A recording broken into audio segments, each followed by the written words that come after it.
time for another Podcast by George. Straight talk, straight from the heartland, that'll have you saying, "By George, I think he's got it." Now, here's George.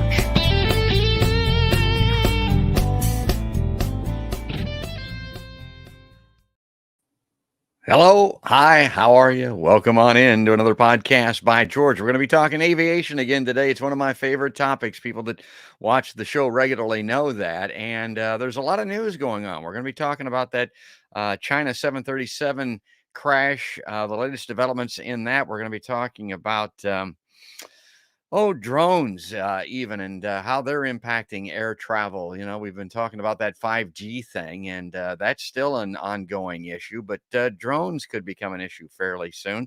We're going to be talking about cracked windshields on a Delta jet and what that means for air travelers, and also the masking situation. And anybody that's, you know, traveled, everybody that's been aloft, they know that what an issue that is. And it looks like that may be finally changing as well. And who are we going to be talking about, or who are we going to be talking to?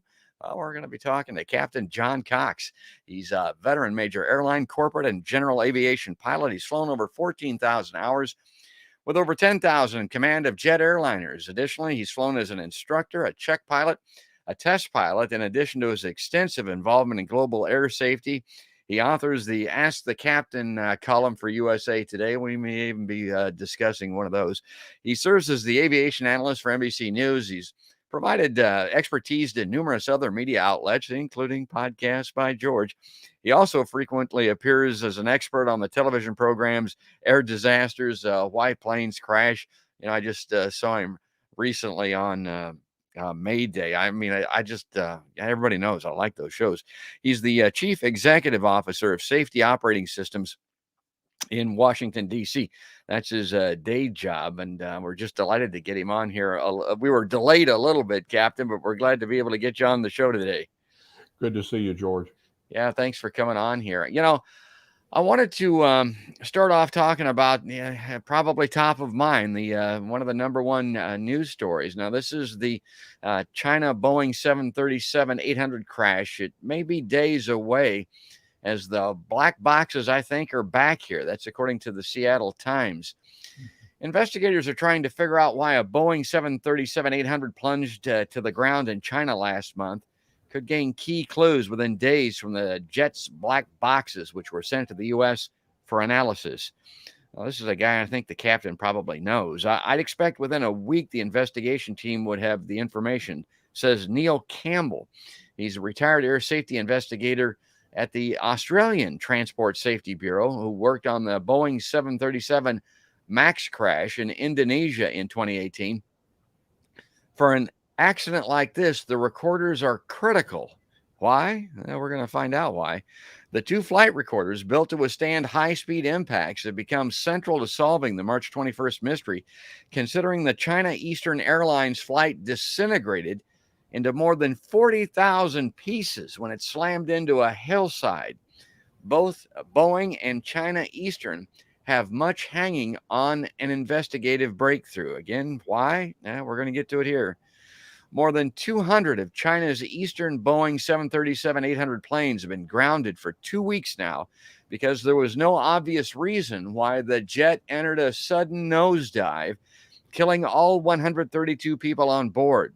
And any evidence that clears or implicates Boeing could be critical for the U.S. manufacturer in China, where it's working to resume deliveries of the 737 MAX after a 3-year halt. And of course, again, this is from the Seattle Times, and this is big news up there, but it's big news everywhere, Captain. And last time we talked, I mean, it was the day that airliner went down, and there wasn't much to say about it at that point. Do you have any other inkling of what happened to that flight?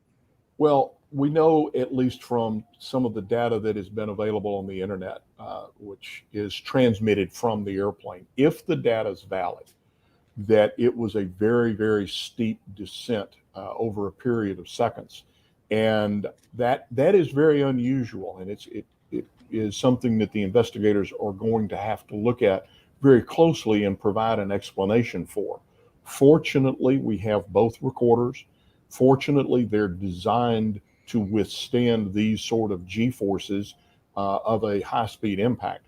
They're damaged, they're beaten up pretty badly, which is the reason, and I think wisely, that the Chinese ask for help from the manufacturers and from NTSB, and have brought the memory chips from those recorders back to Washington, where they can be very carefully have the data extracted from those chips under very carefully controlled conditions, maximizing the amount of data that we get from them. And that's going to tell the story.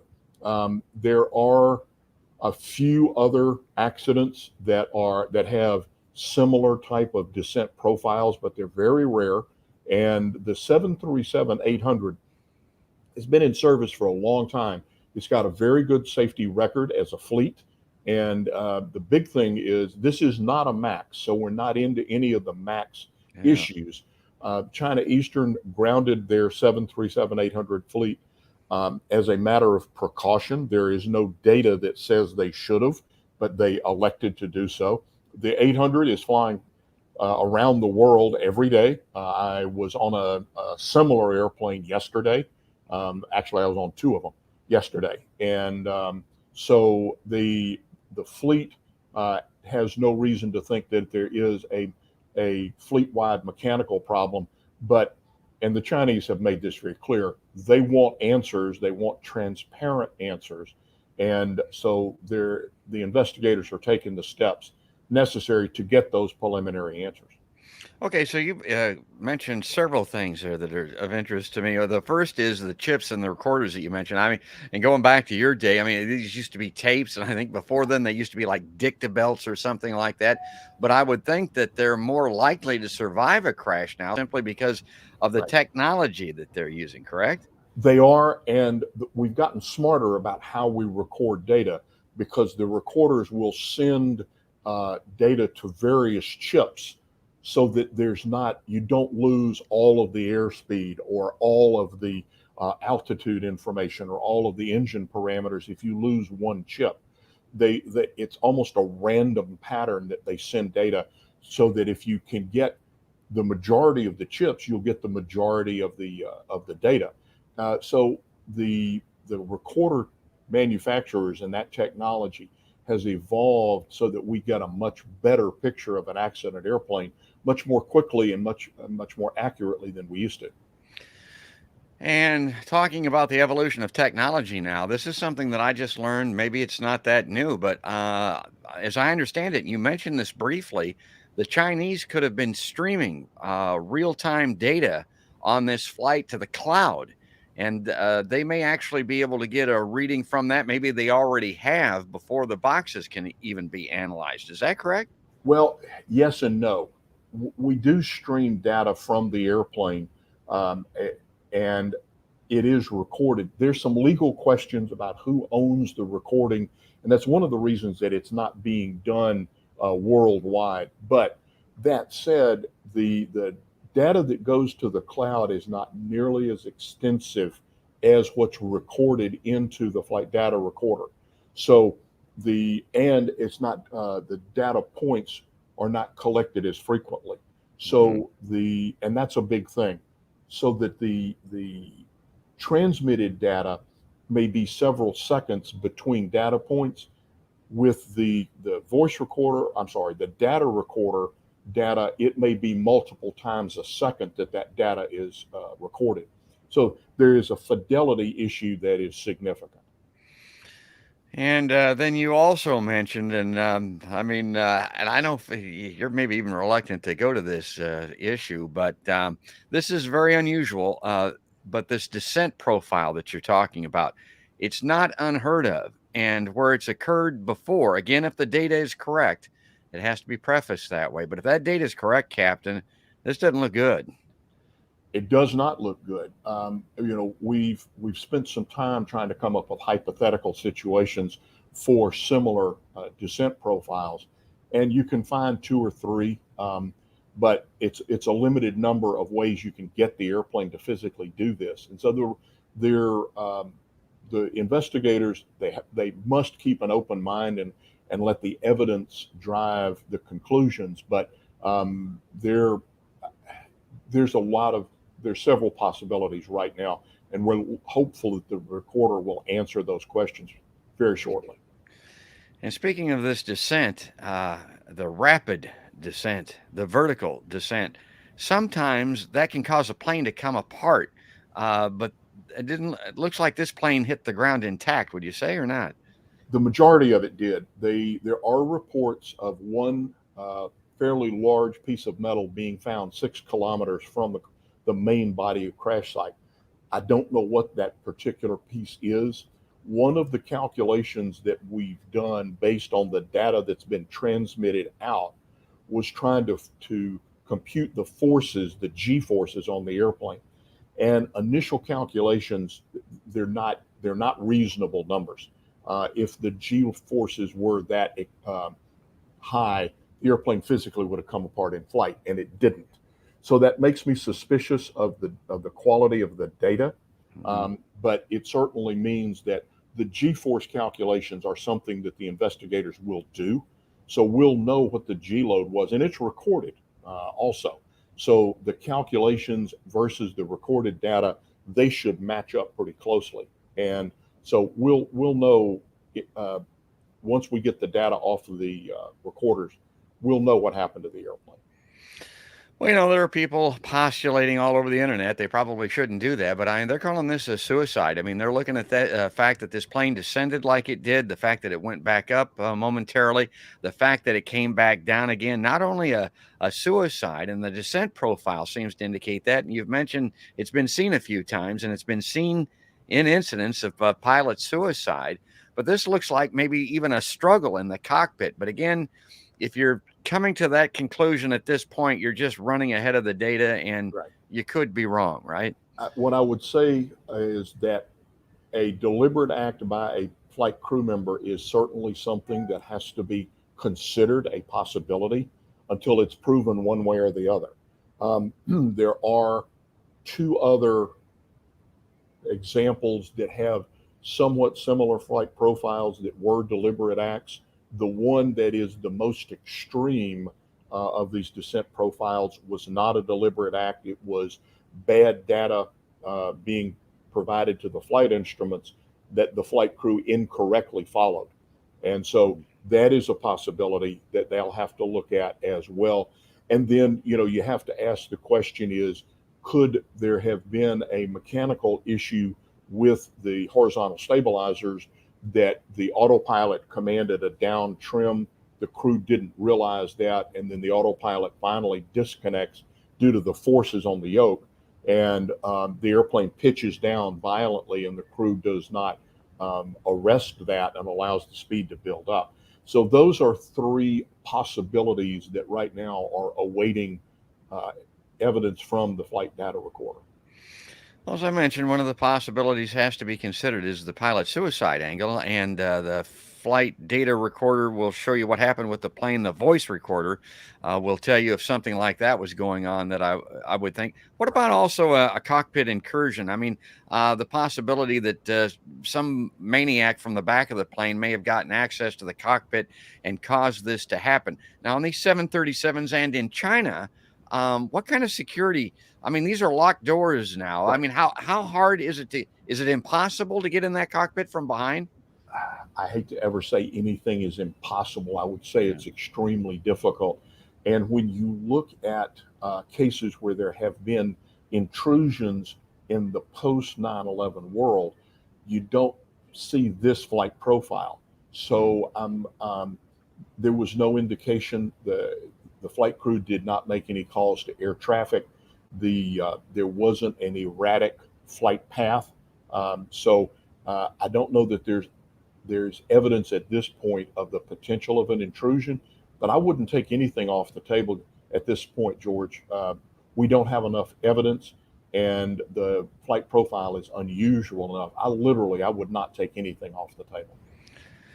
Well, let's say someone goes berserk in the cockpit, either a crew member or somebody back in the passenger's compartment. Is this anything that, the simulators, you train out for all circumstances and situations. Is there any training for that type of thing as to what to do if the guy in the seat next to you tries to crash the plane, or if somebody, bull rushes the door when it's open temporarily or something like that? Do you train for that? We train for pilot incapacitation, which Mhm. normally is a event where one pilot is not responsive, and there are things that you do to make sure that they don't interfere with the flight controls. There have been cases where somebody's had a seizure or something and has inappropriately activated a flight control that's resulted in an airplane that's pretty challenging to fly. But um, the as far as a deliberate act by somebody, there there are a few cases of that have actually occurred. But as far as what can you do, the events are so different that it would be very hard to train for something like that. Well, one of the unusual elements of this, and I remember you mentioning it the last time that we talked, and you mentioned it again today, is that no communication of whatever the problem was with the air traffic controllers. It seems like at this point, anyway. Now there are ways that pilots can communicate with air traffic without speaking, right? I mean, they can squawk a hijack or something like that. What's that all about? Yeah, no, there are nonverbal ways that you can communicate to air traffic that there's a problem with the airplane, both that there's an emergency on board that you may not be able to communicate for loss of electrical power or something, or if there is a hijack type situation, you can notify the air traffic controllers. Also, of interest is the air traffic controllers called the accident flight several times because they were seeing the altitude coming down, and so they queried several times, and all of those went unanswered. So there's a question there as well. The air traffic controllers knew something was terribly wrong, and they were trying to get information from the flight crew who did not respond. All right, so before we leave this topic, what about the cooperation now between the agencies? That's always been an issue when you're dealing with China. It sounds like it's been good so far, but I got to tell you something, Captain, and it's unrelated to aviation, but it is related to politics. When I started this podcast, I thought, well, I'm going to have Republicans at the throats of Democrats, and have Americans at the throats of people in the Middle East, and maybe even Russia, that type of thing. And there is that, believe me. But you know what really sends people over the edge? It seems like China. I mean, every major issue that I discuss on the show, what about China? What about China? People don't trust China at all. They're very fearful of the Chinese government in particular. They don't believe anything that comes out of there. And when it comes to this investigation, I've heard from more than one person that said, I'm not going to believe anything those guys say. What's your Well, response to that?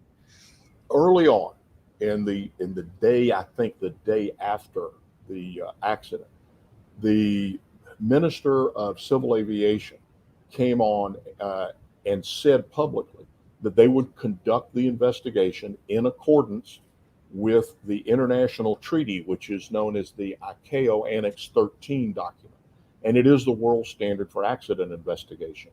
And they put that out first on the first day.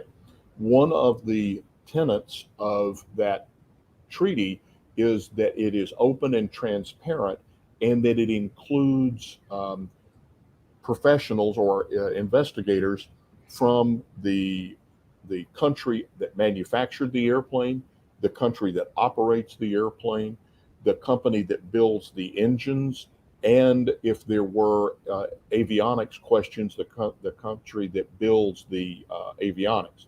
Now, the country in which the accident occurs, they are the ones that are in charge of the investigation. But it also says that there will be a preliminary report and that there will be a final report, and there's a protocol on how that is done. And the Chinese have said that they're going to abide by that.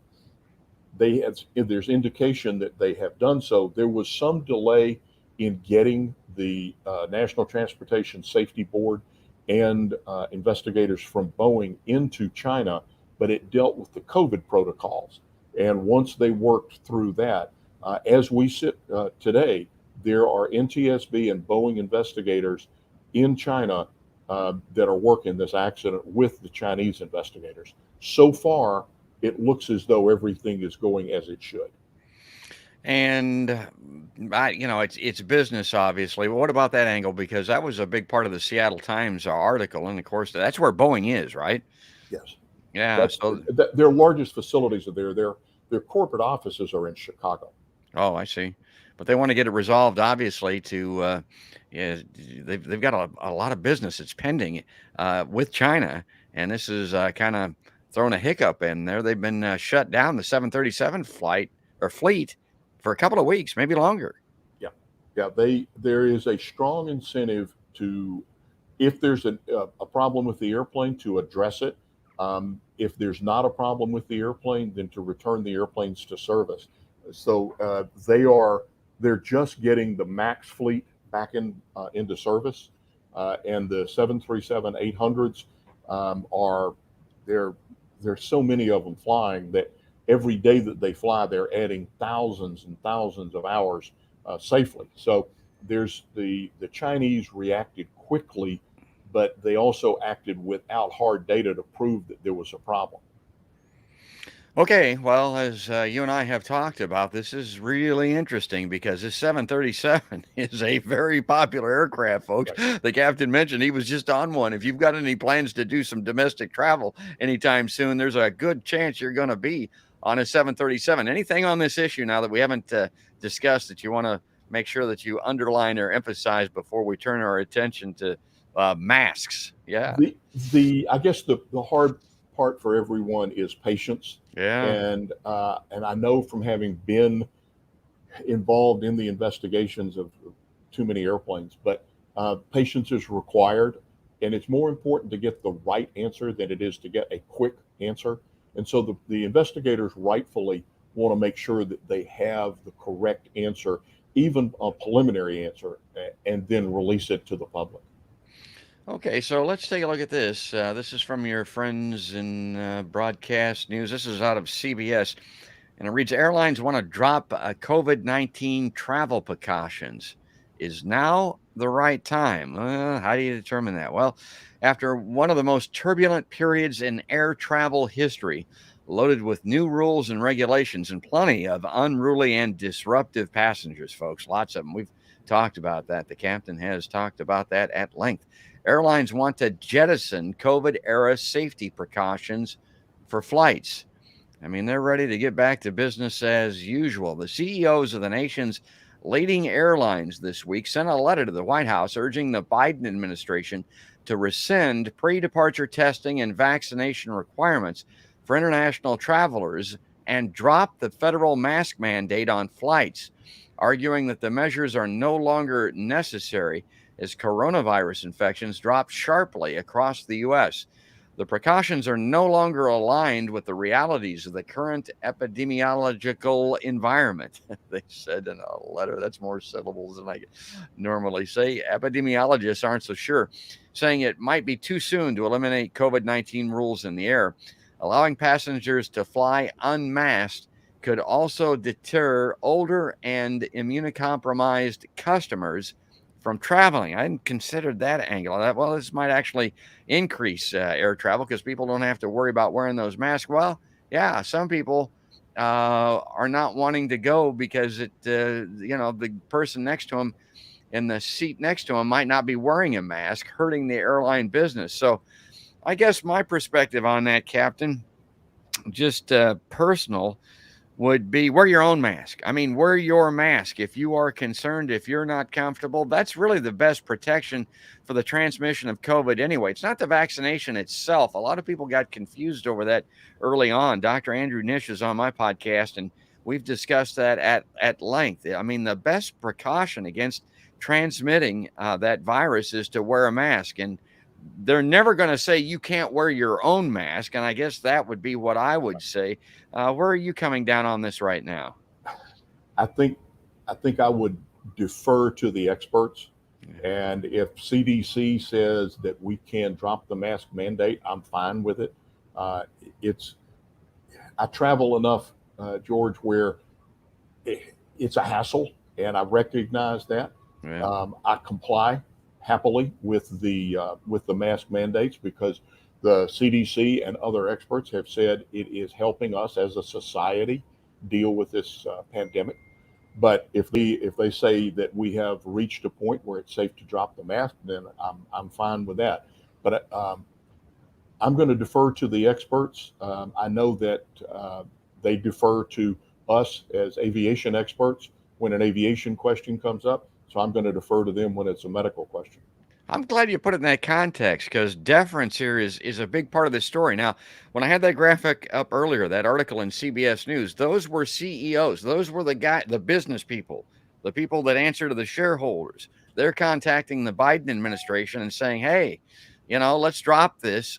Maybe for a good reason also, because of the disputes on the flights themselves and to protect, the airline workers. That's all a good thing. But they obviously have a vested business interest. That's what they do. I mean, I'll give them that. I can understand that. But you're an excellent person to talk to on this, because you're a safety guy and you have to interact with these CEOs and the people running these airlines all the time. Has it been your experience that they're able to kind of set aside business in the best interest of their customers and public health? Or should we look at this as an example and think, nah, they're business guys. You have to look at this in a business context?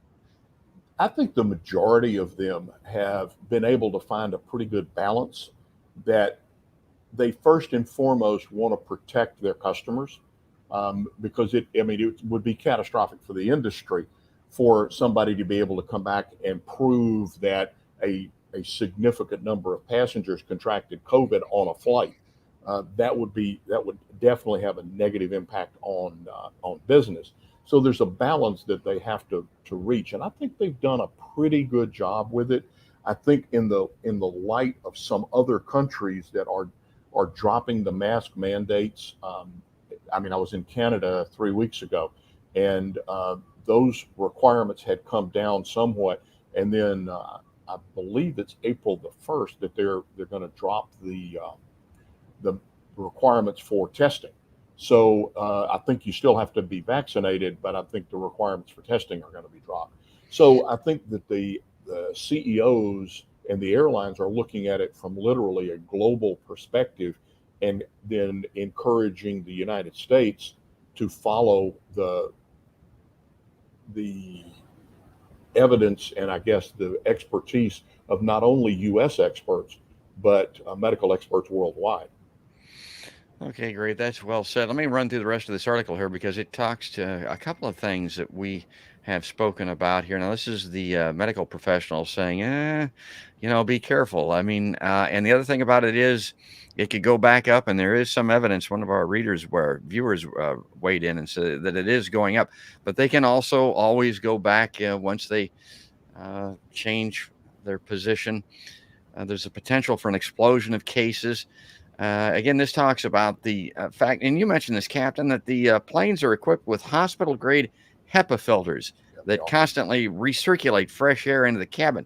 But the risk of transmission would increase substantially if most passengers, particularly infectious individuals, were to stop wearing masks. Yeah, and if you stop wearing yours, that would not be a good thing. What about these HEPA filters? I would think that they would have to be regularly changed to be effective. Is that a part of routine maintenance now? It is a part of routine maintenance, and in the pandemic environment, they have shortened the intervals that they are by which they are changed. So and I don't know the interval, and I think it varies from airplane to airplane, but they're changed now much more frequently than they were.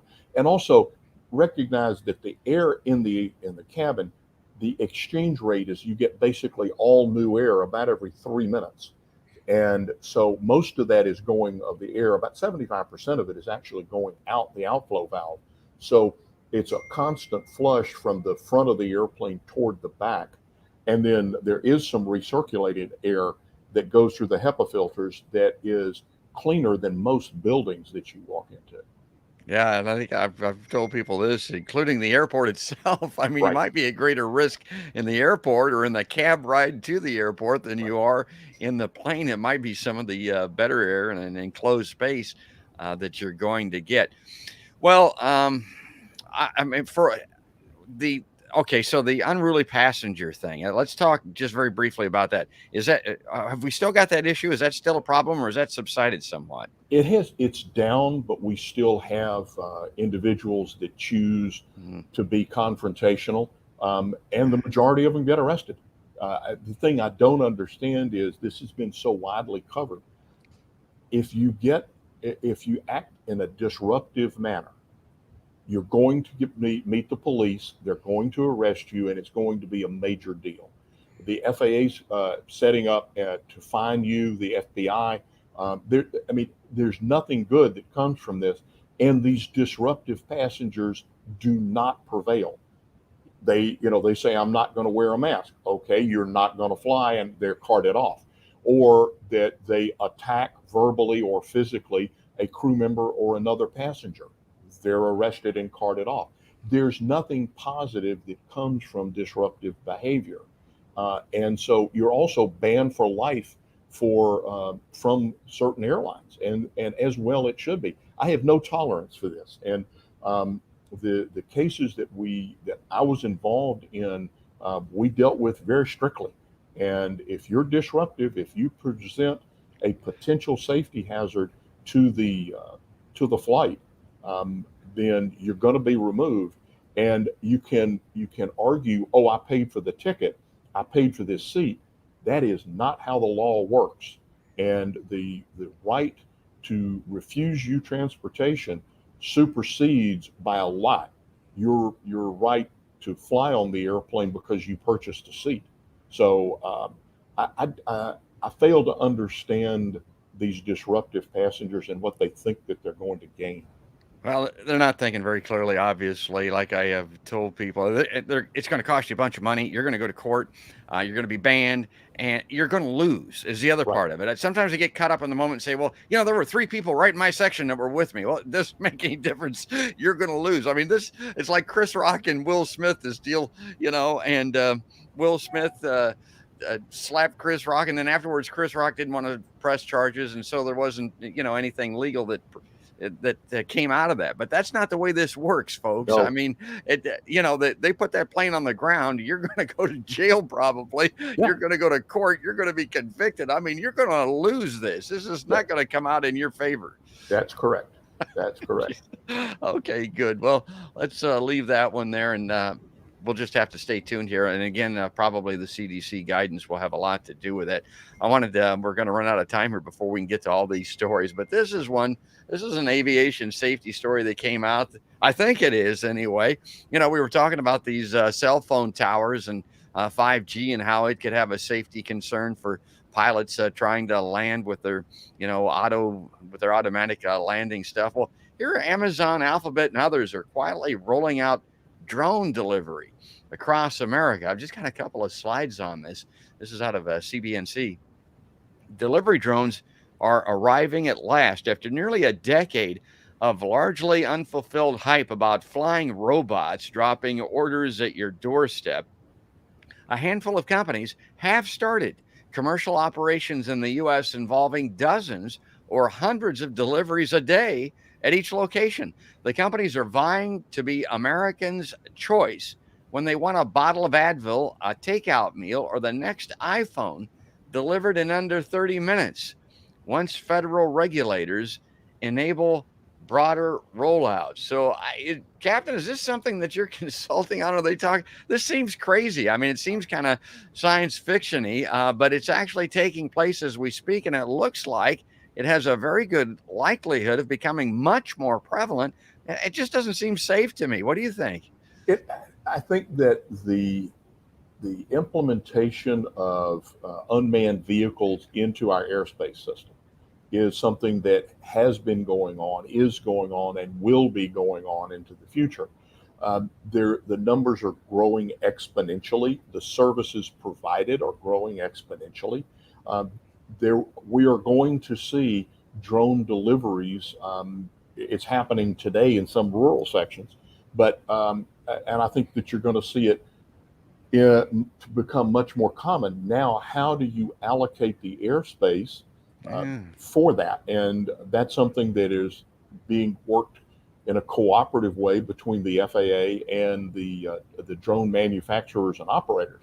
But it may be that they're limited to 100, 150 feet, maybe must be outside a radius of 5 miles from the airport.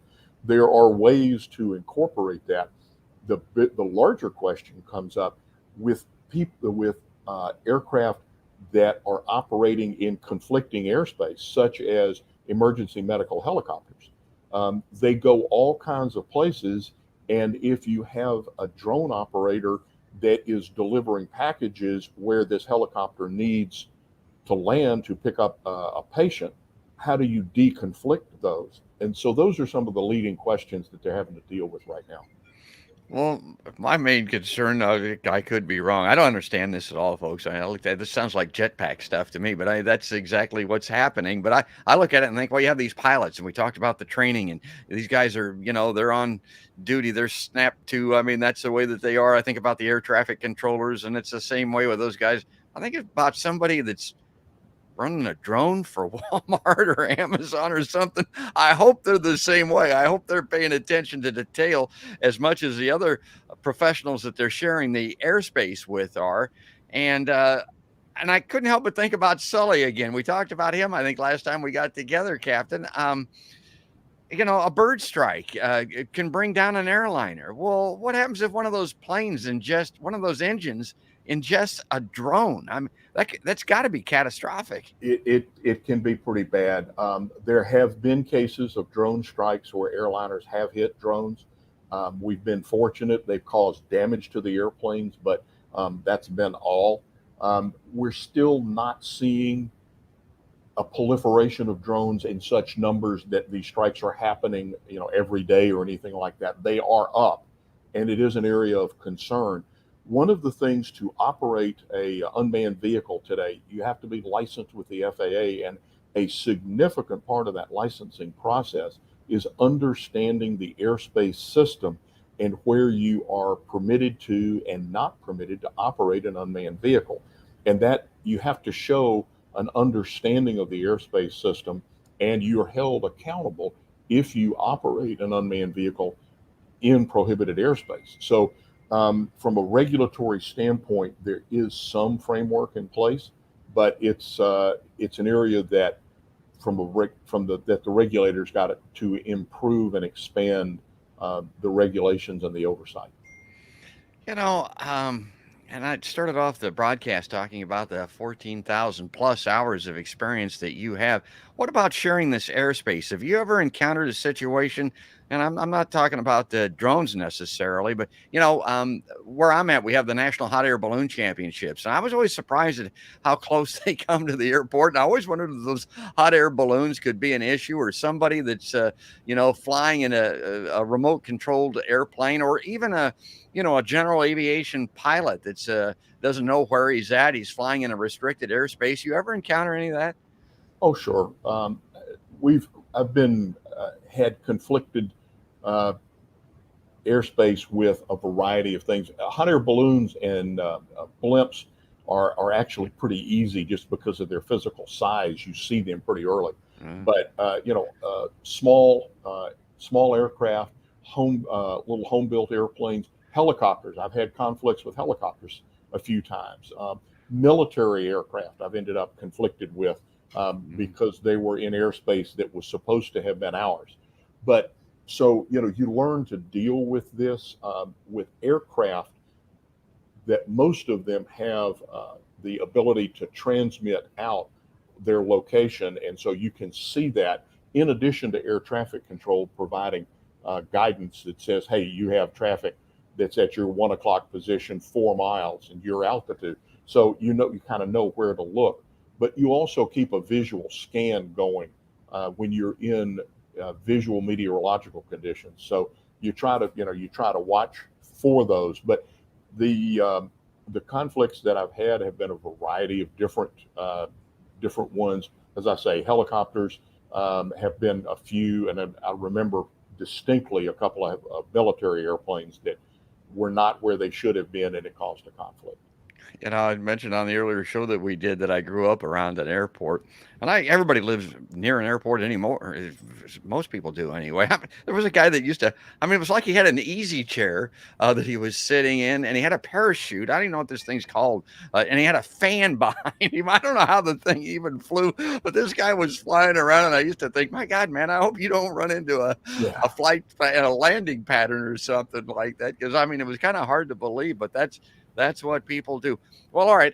Before I leave you here, I want to get to this last thing because this was in the news, and let's see if we can get this to come up. Okay, a cracked cockpit windshield forces a Delta flight to make an unscheduled landing. Delta Flight 760 from Salt Lake City to Washington, D.C. was diverted to Denver following the mid-flight incident, according to the airline. That's according to Delta. This was an NBC also. A cockpit windshield cracked mid-flight and prompted a Delta plane to make an unscheduled landing Thursday. According to the airline, the Delta characterized the incident as a maintenance issue mid-flight, and they landed quickly, kind of out of an abundance of caution. This was off of Twitter. Now, again, consider the source, but this is supposedly the windshield. I don't know if it is or not, but man, that's a major situation. I thought, wow, has that ever been encountered before? Well, yeah. Ask the captain, Captain John Cox in the USA Today. How dangerous is a cracked cockpit windshield? How do pilots handle one? So give us the deal, Captain.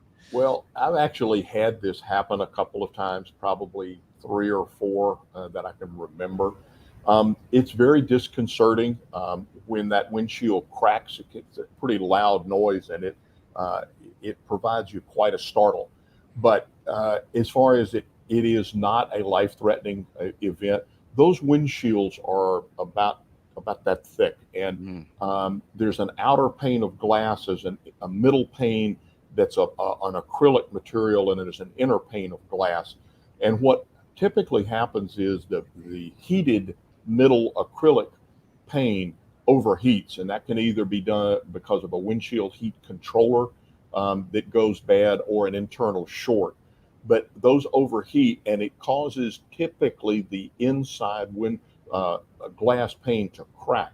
Now, it is the type of glass, it's a safety glass so that you don't get glass shards, but that's what causes the spidering and the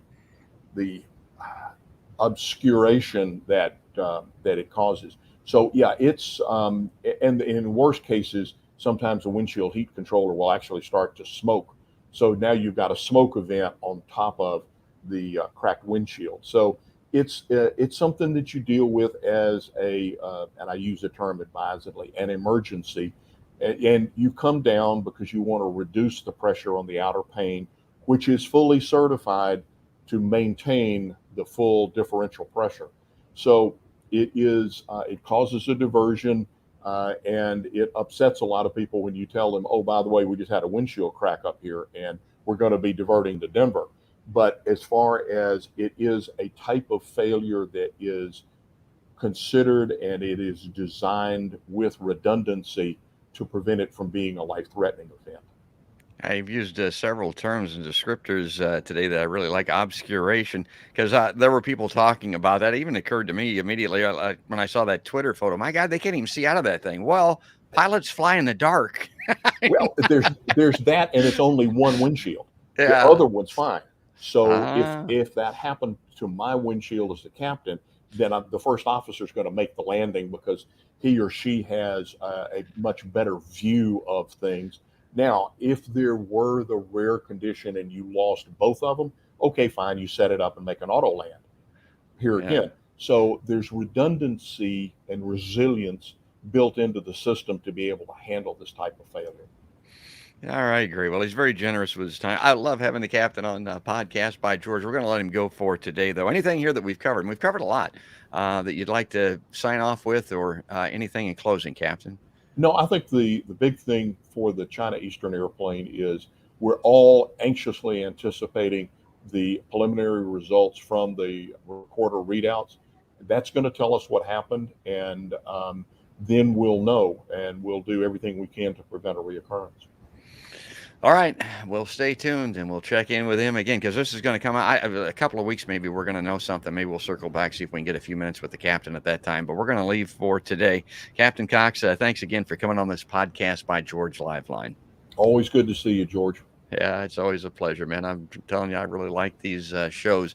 And folks, if you like Podcast by George, I hope you do. If you like seeing Captain Cox and our other slate of great guests that we regularly have on the live line, please go to YouTube, subscribe, ring the notification bell, leave us a comment so that we can grow the show. And the same would be true on Facebook. Really, all you need to do there is just like us, I think, and you get notified. But the podcasts are also available in audio only format if you want to listen to it while you're commuting and people are starting to commute again, driving to and from work. You can get us on the iHeartRadio app. You can get us on iTunes, Stitchers, Spotify, really any place the audio podcasts are seen or heard, I guess, because they're audio. And that's on podcastbygeorge.com.